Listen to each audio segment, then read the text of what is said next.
Hey, what's up, guys, and welcome to another episode of Gamescript. Got a big game between the Indianapolis Colts and the Houston Texans that I'm going to be covering in this episode.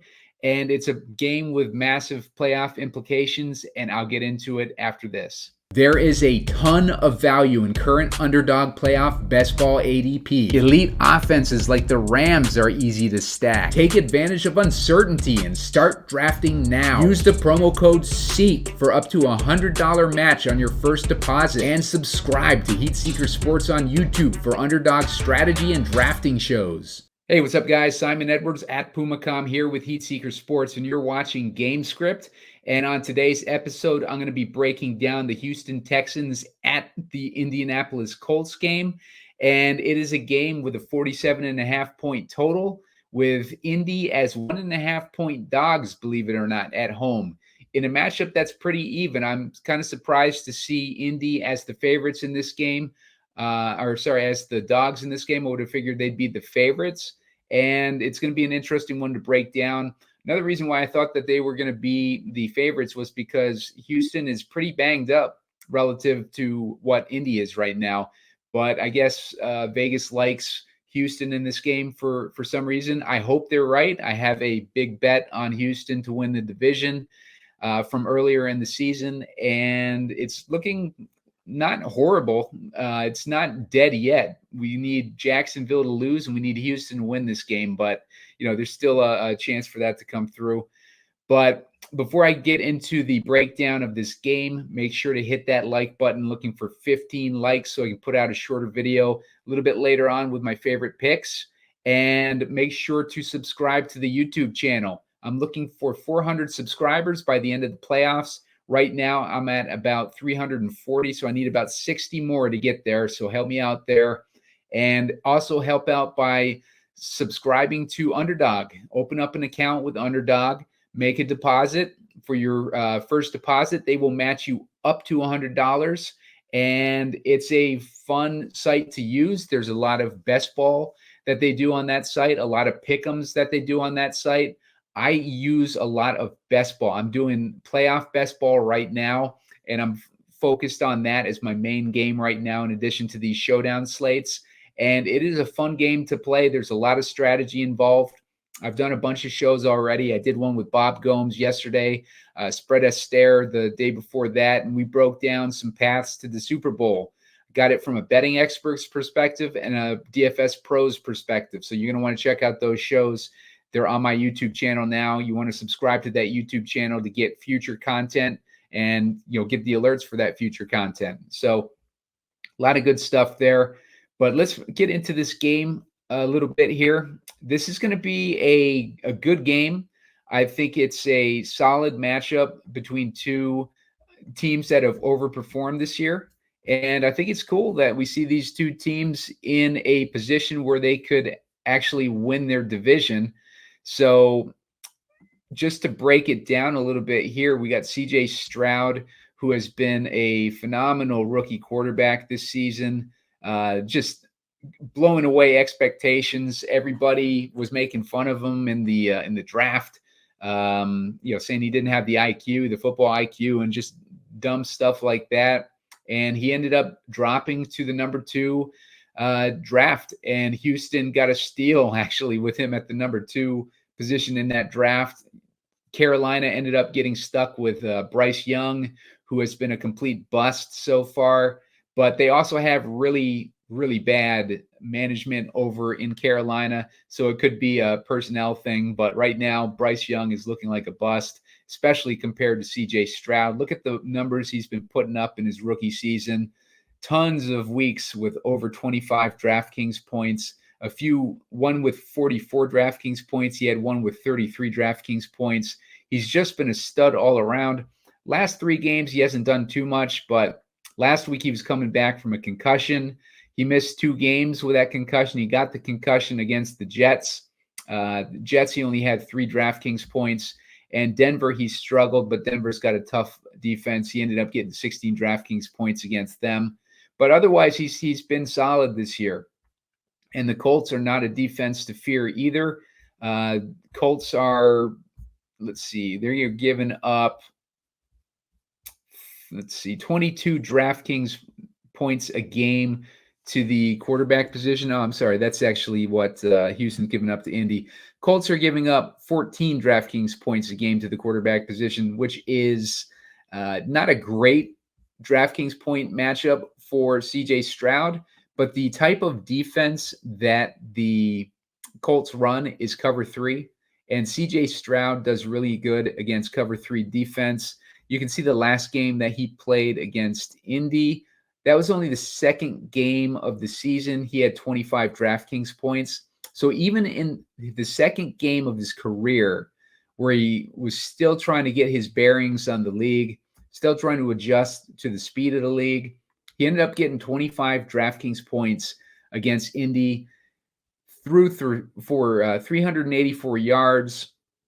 Just a great game against Indy in his last time out. And, that's one of the things that sparked CJ Stroud's run so far this season. So he gets another shot at this defense this week.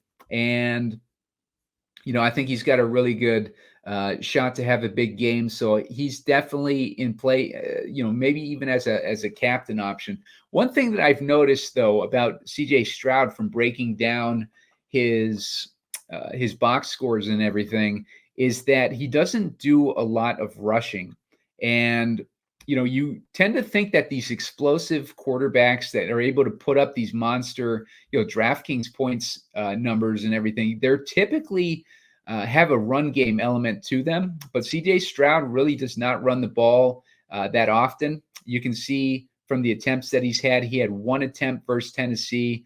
He had a couple games where he had 6 attempts versus Denver and Jacksonville. But other than that, you see a lot of only like 1, 2, or 3 rushing attempts for CJ Stroud. So he doesn't rush the ball a ton, but he's able to launch the ball. And even though he has kind of like what you would have assumed going into this season as a mediocre wide receiver team, like he's been able to just generate these monster, pass game numbers with this group of wide receivers that nobody would have thought much about leading into the season. Tank Dell, his rookie wide receiver, is out for the season, unfortunately, but Tank Dell and him had a really good connection. Nico Collins and him have had a really good connection, and Noah Brown has had a really good connection with him. Unfortunately, Noah Brown is out this week. That's another reason, one less weapon on top of, some of the other injuries that they have, where, it's kind of surprising that they're 1.5 point favorites. But yeah, CJ Stroud can make things happen. He's a guy that elevates people around him. So that's a good making for a good quarterback. And moving on to the next guy, we got Nico Collins, the guy I mentioned. With Noah Brown out and Tank Dell out, you can expect him to probably get a lot of volume in theory. He had 8 targets last week, 6 targets the week before that, 1 target the week before that against the Jets, 12 targets against Denver, 9 against Jacksonville. So he's good for probably about 10 targets in this game, but we know that the attention will be on Nico Collins because he's basically going to be their primary weapon in this game. So not sure if Nico Collins might be able to overcome all that extra attention, but right now Nico Collins is looking like he should be in line for a decent workload against the Colts. If we're moving on to Michael Pittman, and just as far as the numbers allowed to those wide receivers by the Colts are allowing 12.7 points per DraftKings points a game to wideouts and 12.9 DraftKings points a game to slot receivers. Where Indy has been most vulnerable they've allowed 31.5 DraftKings points a game to the running back position. And I think a lot of that has to do with Grover Stewart. Grover Stewart is their defensive tackle. He missed a good portion of the season. And the difference between having him in the game versus out of the game is 150 rushing yards allowed to around 110 rushing yards allowed. So with Grover Stewart in the game, they're much better at run defense. And, this 31.5 DraftKings points a game allowed to running backs is probably an inflated number due to, Grover Stewart missing a whole bunch of games this season. So keep that in mind when you're making your decision on maybe starting some of these running backs from Houston. It might give us an edge if people are going to be overweight on those running backs, and we can focus on the passing game, knowing that the Indy passing game defense is good, and people might shy away from that. But CJ Stroud has overcome this defense once already, and he does really well against this type of style of defense. Now, I think that at the same time, like with CJ Stroud being, a hyped up player and Nico Collins being a hyped up player like throughout the season, that we might not get that discount in ownership that I'd like. But, just keep in mind, it might depress the passing game versus the running game in this matchup. So on the other side, as far as Indy goes, the Houston Texans are allowing 22 DraftKings points a game to the quarterback position, which is good for Gardner Minshew. They're only allowing 18 DraftKings points a game to the running back position. They've gone from last year being one of the worst defenses against the run to one of the best defenses against the run this year. They're giving up 17 DraftKings points a game to wideouts. Houston is giving up 20.9 DraftKings points a game to the slot position and 14.1 DraftKings points a game to the tight end position. One interesting note with that passing game, Michael Pittman seemingly in a good matchup, but he's going against Derek Stingley. His last game against Indy, he had 12 targets, 8 receptions, only 56 yards, though, and no touchdowns. That was in week 2. Prior to that, he had Sam Hellinger throwing to him. He had 5 targets, 3 receptions, 30 yards, and a touchdown. But then he had a monster game with 13 targets, 9 receptions, 121 yards, and 1 touchdown. So a little bit of mixed results there for Michael Pittman versus Houston. But with Derek Stingley, I don't know if he's going to shadow him or not, but Derek Stingley has only allowed about 1 touchdown in his entire career. So Stingley is a stud shutdown quarterback. And if he gets to go on Pittman the most, then he can prevent Pittman from having a big game.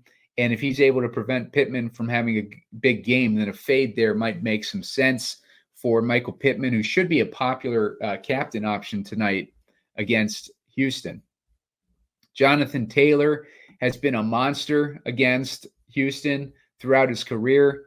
He did not play them earlier this season. He is heating up, though. He had 17 DraftKings points last week, 10 the week before that, 21 the week before that, and then he had a 17, 21 mixed in there too. But he's starting to get his bearings. He was a holdout in the beginning of the season, and he actually held out through he was injured through week 5. So he didn't play and join the team until week 5. And at that point, Zach Moss had established himself as the main running back, but then Jonathan Taylor, took that role back over. And the last few weeks, it seems like he's been getting his running game back on. And on top of that, Taylor's past games against the Texans, 161 yards and 1 touchdown, 143 yards and 2 touchdowns, 145 yards and 2 touchdowns, 83 yards and a touchdown, and 91 yards and no touchdown. So worst game that he's had against them was basically 83 yards and a touchdown. So Jonathan Taylor has been a Texans killer throughout his career. So don't be surprised if Taylor is able to pull off a big game, and he's a good captain option. Hopefully we'll get a discount on him, but we'll see. We'll see what happens. I haven't seen any ownership numbers yet, though. If I go in there and check them out, I think Roto Grinders might be the only source that I have right now. So let's look at his captain projections. Yeah, I don't even see him on there. So I don't have any captain projections for ownership right now to work with, but I'm guessing that the most popular guys are going to probably be CJ Stroud, Nico Collins, Michael Pittman, and Jonathan Taylor. I think they're going to be the most popular. I think we can eliminate Pittman as a captain option based on the matchup. I think that Nico Collins, as much volume as I think he's going to get, I think it might be another guy that steps up because Nico Collins is going to get a lot of attention. And we got no Noah Brown. So the question is, which guy is going to step up with this uncertainty in the passing game for the Texans? Gardner Minshew is another guy who he's been like a middling quarterback. He's done a good job, though, with coming in after Anthony Richardson got hurt, and he has led the Colts to a point where they're, potentially going to clinch a playoff spot and potentially could win the division. But with his DraftKings points, 13 last week, 10 the week before that, 20 the week before that, 15 the week before that. He's had a few of these 20-point games. Actually, he's only had 2 20-point games and 1 34-point game. So he's capable of putting up numbers, but, I'm not really sure what the situation is going to be in this matchup with Houston, because anything could happen. Minshew could end up having a big game like some quarterbacks have done against Houston recently. I said they were allowing about 22 DraftKings points a game to the quarterback position. But, like I said, too, like if they got Stingley on Pittman throughout the whole game, that's his favorite target. And Minshew is not a very resourceful quarterback. So not really sure what he'll do there. But I do like Josh Downs as a potential guy that he turns to when the attention is on Pittman. Downs has not done anything recently, which is a good thing because it's going to be super depressed as far as the ownership. Last big game that he had was week 8 versus New Orleans. He had 72 yards off 9 targets there. Prior to that, he had 125 yards against Cleveland, another good defense. He had 21 yards off of 8 targets, believe it or not, against Jacksonville. Versus Tennessee, he had 97 yards. And then against Baltimore, he had 12 targets for 57 yards. So he's had a lot of games where he had a ton of targets, and I think most of those targets came in weeks 1, 2, and 3.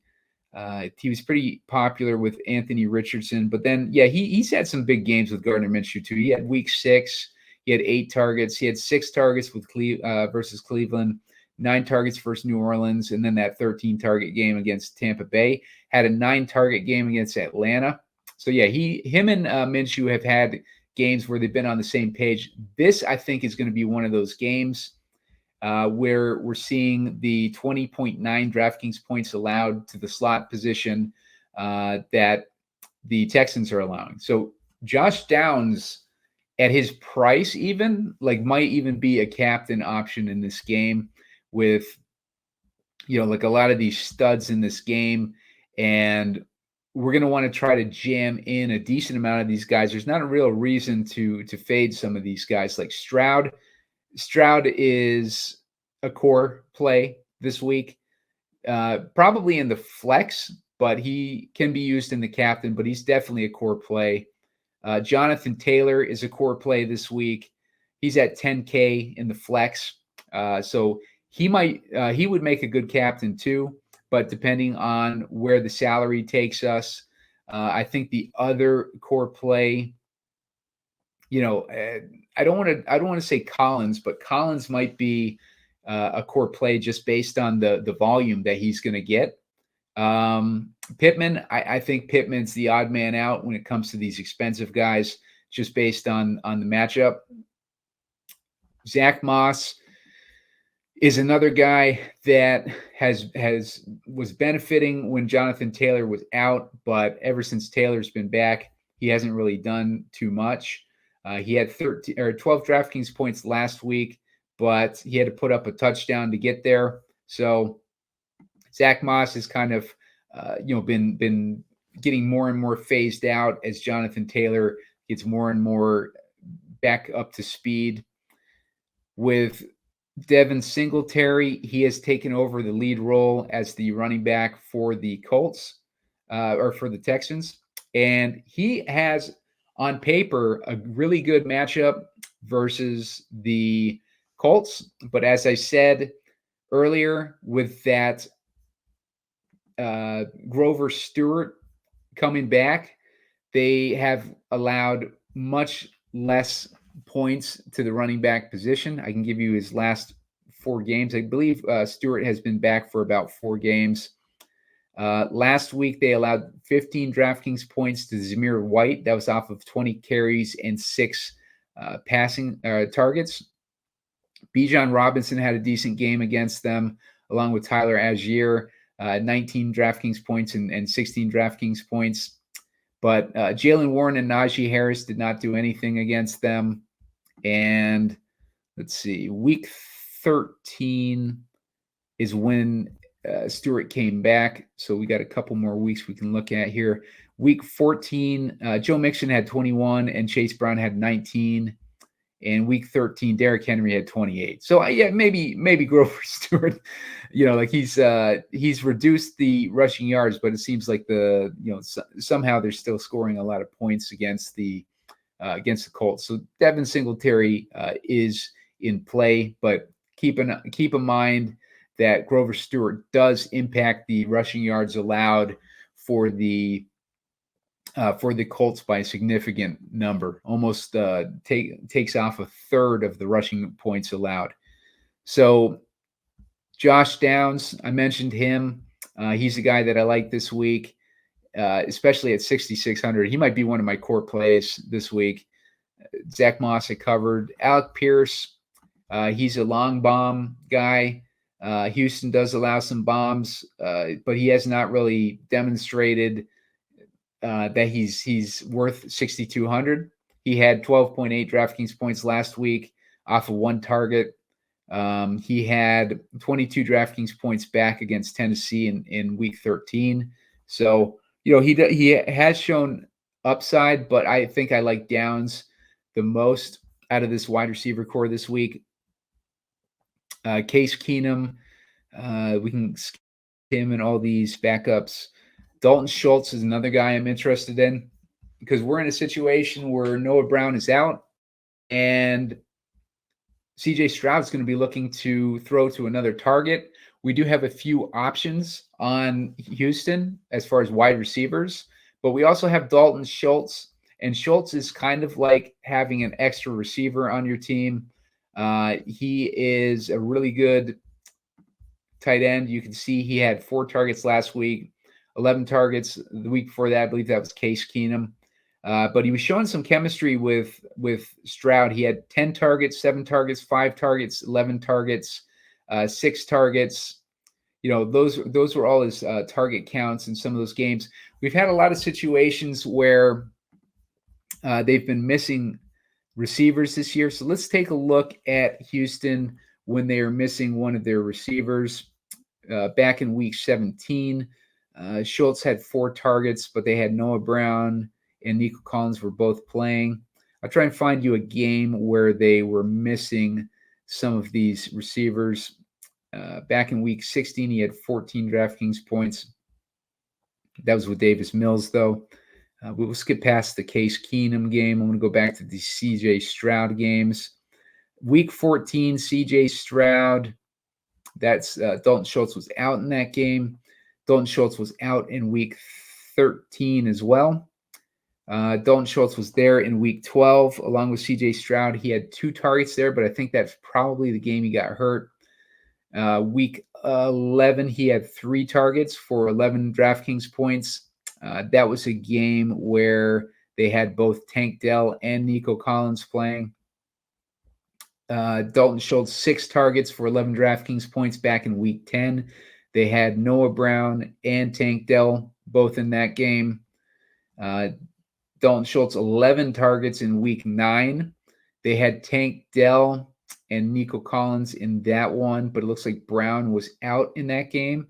Now, Brown being out is significant because he's a slot receiver, And Dalton Schultz getting 11 targets while that slot receiver was out is interesting. He had 31 DraftKings points in that game, by the way. Dalton Schultz had 5 targets back in week 8. Brown and Collins and Dell were all in that game. Let's see. Last game that Noah Brown was out. Let me see what happens when Noah Brown is out. Okay, so in week 5, Noah Brown was out. Dalton Schultz had 10 targets, 19.5 DraftKings points. Let's see if another game. He was out in week 4 too. Schultz only had 3 targets in that game for 13 DraftKings points. Week 3, Noah Brown was out. Schultz had 3 targets for only 1.9, but we're getting way early in the season at that point. But you can see the most recent games where Noah Brown has been out. It seems like Dalton Schultz is getting targets, and that is one thing that I like about Schultz in this matchup. Let's see how many DraftKings points a game that Indy is allowing. They're allowing 13.7 DraftKings points. That is on the higher amount of points that are allowed by a team. They're right on the brink of being, like a top 10 DraftKings points a game allowed. So that's significant with Dalton Schultz in this situation. Schultz might be a core player for me. Keep subscribed to the channel. Sign up for the alerts. When I put out that shorter video, I'll know a little bit more. Have a little bit more research done. So Schultz is definitely in play this week, especially with Noah Brown out and Michael Pittman Nico Collins expected to get a lot of attention from that Indy defense. Robert Woods is questionable. He did not practice all week, and hopefully he'll be out. So that'll help our Dalton Schultz play even more. Fairbairn is a good kicker. He's had a lot of double-digit point weeks. We can see he had 16 against Tennessee last week. He had 17 versus Tennessee in week 17. He had 15 versus Atlanta, 12 versus Pittsburgh, 13 versus Jacksonville, and last game versus Indy, he had 8. So he's been doing pretty well this season. He missed a stretch of games from week 10 through 14 where he did not play. So the games that he has played, he's done really well. So Fairbairn is definitely in play in what should be a close game this week. That is probably honestly going to be decided by a field goal, I'd say. Matt Gay, same situation. Like a game that should be decided by a field goal. I don't expect the Colts to have trouble moving the ball against Houston, but maybe they have trouble scoring touchdowns. Who knows? 12 points last week, 13 points versus Pittsburgh, 14 points versus Tennessee, 10 points versus Tampa, 11 points versus Carolina, 10 versus New Orleans. Big stretch of 10-plus point games. And then he had 24 versus Baltimore in the game that they played against each other earlier in the year. Matt Gay is firmly in play. And the kickers are expensive this week at $5K and $4,800. Defenses are cheaper this week, $4,200 for the Texans. But I don't know how much I like the defenses this week. If I was going to pick a defense, I'd go with the Texans. I think Gardner Minshew is more vulnerable than CJ Stroud. Last time they played the Colts, they scored -1 point. But the Texans have had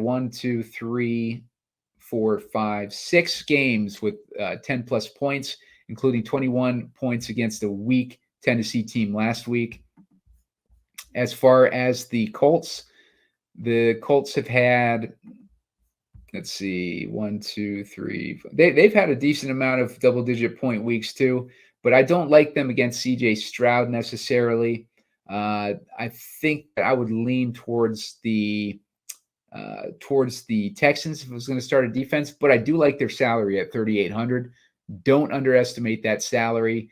It's hard to find defenses these days for that cheap on showdown slates. And there's really no justification against it because Stroud only has Nico Collins basically to throw to, apart from the secondary role players. Kyle Granson is interesting this week. He is in a situation where the Texans are allowing 14.1 DraftKings points a game. So it's among the best matchups in the league. And the Texans don't allow a whole bunch of points to the wide receiver position. Let me give you some of these performances against the Texans as far as wideouts. DeAndre Hopkins had a good game, decent game against them. 7 targets for 14 DraftKings points. Amari Cooper had that monster game against them. 15 targets for 54 DraftKings points. But week before that, nothing by the Titans. Garrett Wilson had 23 DraftKings points against them off of 14 targets when they played the Jets. Cortland Sutton had 15.7 DraftKings points. Not a huge game, but a decent game. Calvin Ridley had 21.9 DraftKings points. Greg Dortch was the best receiver against them, against the Cardinals. Jamar Chase had 26. Tyler Boyd had 22.7. This is where we start to see these slot receivers become more interesting. Let's go down a little bit more. Adam Thielen had 15.2 DraftKings points against them. Raheem Shaheed and Olave, they're both heavy in the slot. 18 and 16 DraftKings points against them. Drake London had 14 DraftKings points. Significant for a showdown slate, but wouldn't be for a main slate. Christian Kirk, another slot receiver, had 15.4 DraftKings points. Pittman in their first matchup only had like 13.6 DraftKings points. Zay Flowers, another slot-esque receiver, he had 17.7 DraftKings points. So that's why I like Downs even more, just kind of looking at these numbers that slot receivers have been able to put up against them. But tight ends have benefited as well from that seemingly like weakened middle of the field defense. So tight ends might be in play this week on the Indy side as well. Granson, though, is 4K. I don't like that price tag, especially considering the workload that he's gotten. 7 targets a couple weeks ago, but before that, it's only like 4 targets max.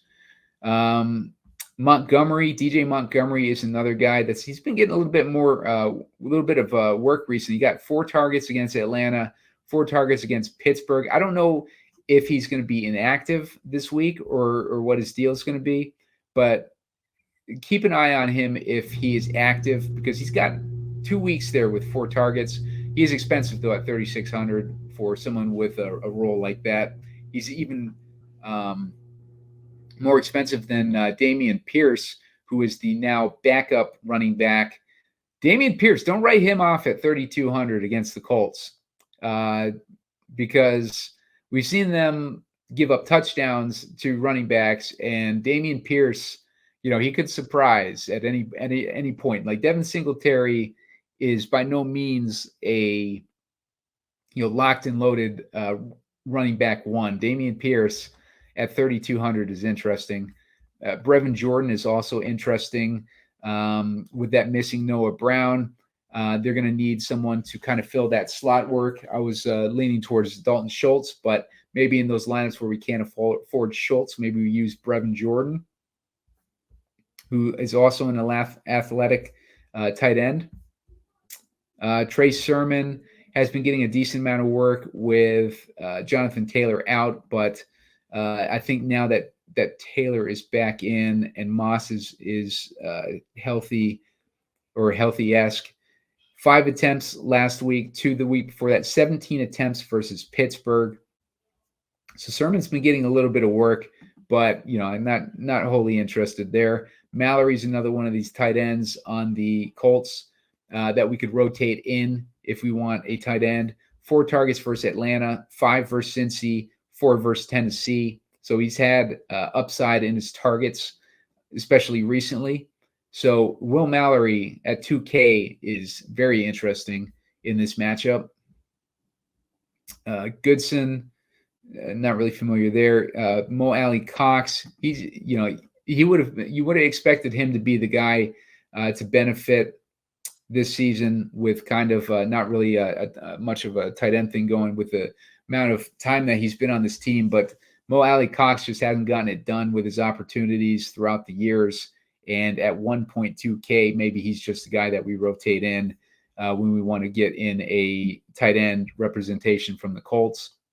Mechie is a guy I'm interested in. Mechie is a rookie that came into last season with a bunch of hype. He ended up getting cancer, I believe, and he missed the entire season last year. And so he's coming back from it this year. So it's a good story in that he's coming back from something like that.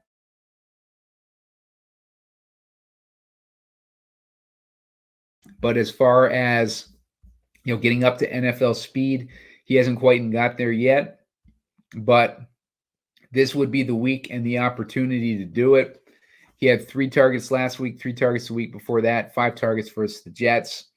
Don't be surprised if we see John Mechie in a desperate situation where they're trying to play for their playoff lives to step up, and he's only 1K, and he's going to probably get opportunity with Noah Brown out. So Mechie is in play. Hutchinson is another one of those receivers. Xavier Hutchinson got 3 targets last week, 2 the week before that, 3 and 3.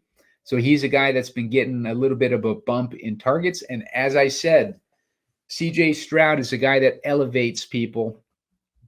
And he is been able to elevate Nico Collins.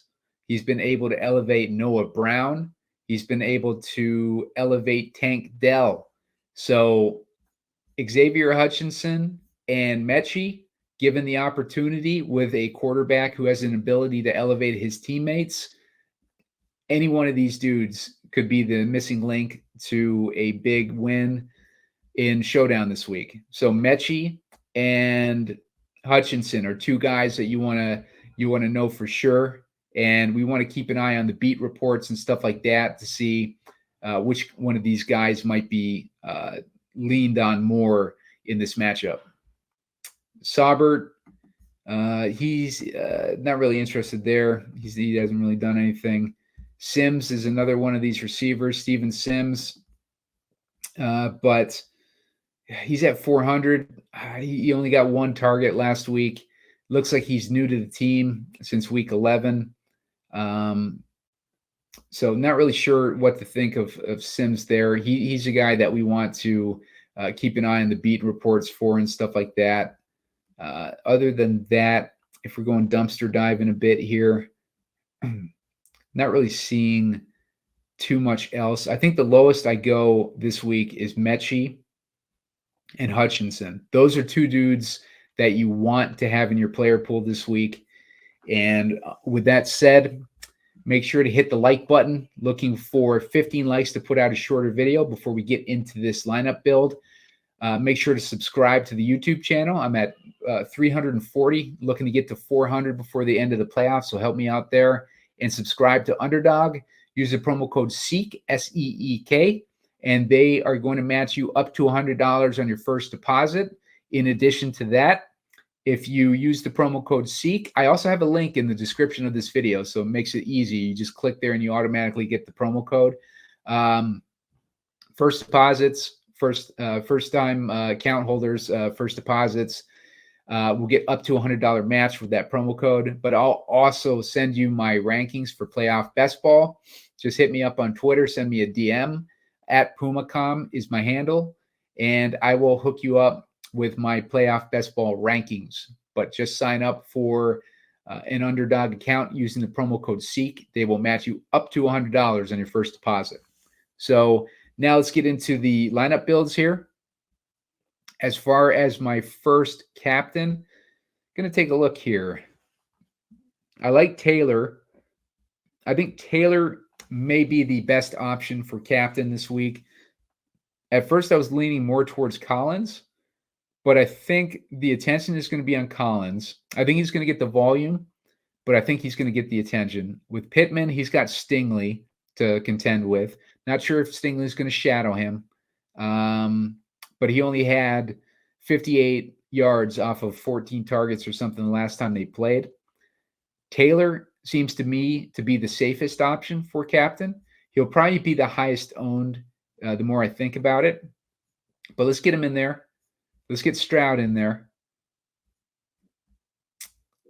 Let's get Downs in there because I like Downs this week.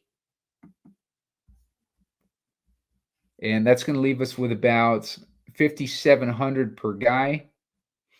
Let's see if anyone else that I really like this week. Schultz. I like Schultz a lot this week. So we got 5,700 left per guy. We got 2 spots left. Let's see if we can find a cheaper guy that's going to help us get an expensive guy. If we wanted to use here, let's get an expensive guy. We've got 11,400 to play with. Nico Collins is 10,400. I think he's going to be the volume leader in this game. But like with this build with Jonathan Taylor, it's going to be tough to get him in. But it leaves us with $1,000. That leaves us with John Mechie and Xavier Hutchinson. So that's what I'm saying. Like these guys are going to be like key guys for value in this game because either of those guys, we could rotate these guys in with a build like this. This is a solid build. We got Schultz, Collins, and one of these guys to go with CJ Stroud. CJ Stroud able to support that many receivers because, as I said, he's not a running quarterback. He's a passing quarterback. So, he puts up big numbers in the passing game. So that's going to leave more target options available for him. And I think we can get 3 receivers with him. I don't hate using 3 receivers with him. On the opposite side, we got Downs in the slot, racking up the PPR points. And we got Taylor capitalizing on those touchdowns and scoring the touchdowns while Michael Pittman is bottled up by that Houston defense. This is a build that makes a lot of sense to me, and it gives us an option to put Mechie in there and then rotate him out with Hutchinson, and maybe even rotate him out with Sims, depending on what Sims' status is this week. So keep that in mind. That's a good build for Taylor. If you wanted to, let's try swapping in CJ Stroud into that captain and swapping Taylor into the flex. That leaves us with 400. I mean, at that point, we're stuck with Sims, and I don't even know if Sims is going to be active. So, just keep that in mind if you're going to try to use Sims this week. If you wanted to maybe get cheaper with – see, I really think that Downs and Schultz are going to get work this week. So I don't want to take either of those guys out. I don't want to take Taylor out because he's got such a long history against the Texans, even though they have a much improved run defense with Demeco Ryans as the head coach. I still think that Taylor is going to get a lot of use, and I'm hoping that threat of the improved run defense is going to hold his ownership down. So let's clear this out. Let's put in, let's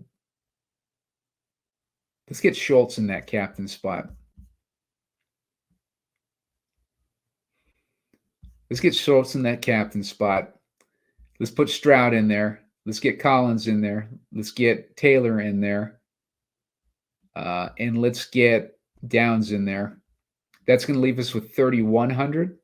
Gives us a lot more room to play with. We can put Brevin Jordan, although I wouldn't put Jordan in there when I already got a tight end in the captain spot.